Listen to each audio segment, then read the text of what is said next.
Hello बच्चों, art of education में आपका वेलकम है। बच्चों मैं आपको बता दूं कि जामिया के डीएलएड के फॉर्म आउट हो चुके हैं।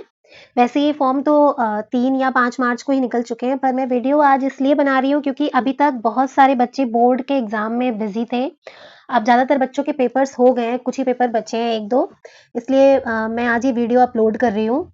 तो जिन भी बच्चों को डीएलएड करना है, टीचिंग में अपना करियर बनाना है, तो बहुत अच्छा ऑप्शन है। जामिया के फॉर्म्स आउट हो चुके हैं, ठीक है। जामिया मिलिया इस्लामिया, ये एक सेंट्रल यूनिवर्सिटी है, दिल्ली में है, ठीक है। अब इसके फॉर्म्स के इंपॉर्टेंट डेट्स के बारे में बात कर ले रहे हैं। डीएलएड सबको पता है ना? डीएलएड मतलब diploma in elementary education, okay. तो इसकी जो इम्पोर्टेंट डेट है, देखिए 5 मार्च को ही इसके फॉर्म्स निकल चुके हैं, ठीक है। और लास्ट डेट कब है फॉर्म को फिल करने की? अप्रैल 10 अप्रैल, इसकी 10 अप्रैल को लास्ट डेट है फॉर्म फिल करने की। और अगर कोई आपका करेक्शन हो जाता है फॉर्म में फिल करते वक्त, तो जो करेक्शन विंडो ओपन होगी वो ओपन होगी आपकी 12 अप्रैल से 14 अप्रैल के बीच में, मतलब 3 दिनों के लिए आपकी करेक्शन विंडो ओपन होगी, 12, 13, 14 अप्रैल। तो ये एक बहुत अच्छा ऑप्शन है डीएलएड, जो कि 2 साल का होता है। और इसकी जो रजिस्ट्रेशन फीस है बच्चों, वो है, मतलब फॉर्म को फिल करने की जो फीस है वो है 1000, 1000 रुपए। चाहे वो किसी भी कैटेगरी का बच्चा है, 1000 रुपए फॉर्म की फीस है, ओके। और जो एग्जाम की डेट है बच्चों, इसकी जो एंट्रेंस एग्जाम जो होगा वो होगा इसका आपका 18 मई 2025 को, ठीक है। तो आपके पास पूरा टाइम है एंट्रेंस एग्जाम का प्रिपेयर करने के लिए। 18 मई को इसका पेपर होगा एंट्रेंस एग्जाम का। तो क्लियर हो गया डेट आपको? मैं दोबारा से बता दे रही हूँ, 5 मार्च को ही फॉर्म निकल चुके हैं। लास्ट डेट कब है? 10 अप्रैल को, ओके। और करेक्शन विंडो जो ओपन होगी वो 3 दिनों के लिए ओपन होगी, 12 अप्रैल, 13 अप्रैल और 14 अप्रैल को, ठीक है। एग्जाम का, एंट्रेंस एग्जाम का जो डेट है वो क्या है? 18 मई 2025, ओके।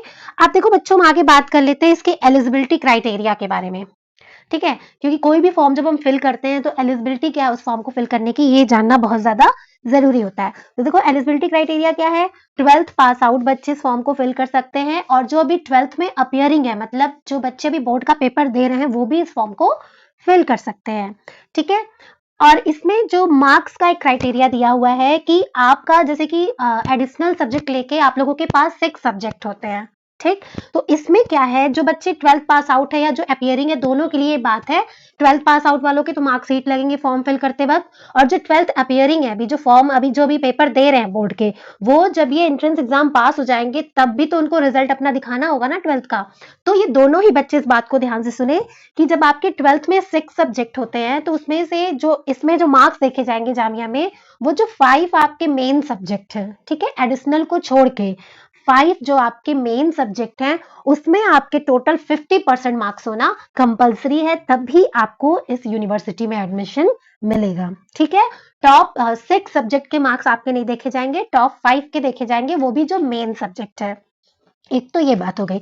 सेकंड, बहुत से बच्चे वोकेशनल स्ट्रीम में होते हैं, जिसको स्किल स्ट्रीम भी बोलते हैं, जैसे कि बच्चों के पास स्टेनोग्राफी हो गया, ब्यूटी, टेक्सटाइल हो गया, ठीक है।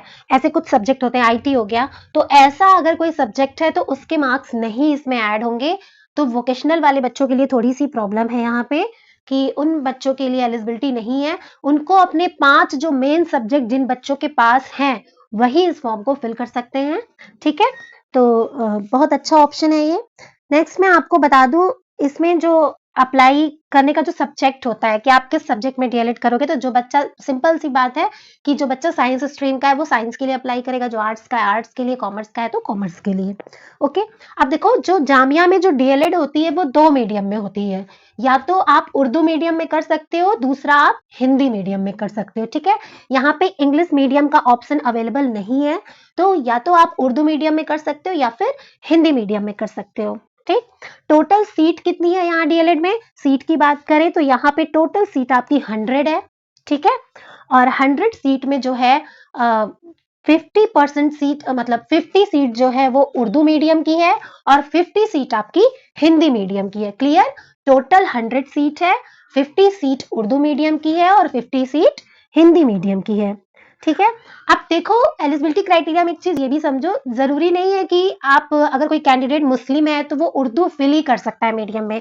उर्दू मीडियम वही बच्चा फिल कर सकता है जिसने 10th में या 12th में, दोनों में से किसी भी क्लास में अगर उसने उर्दू पढ़ी है, तभी वो जो है उर्दू मीडियम को फिल कर सकता है।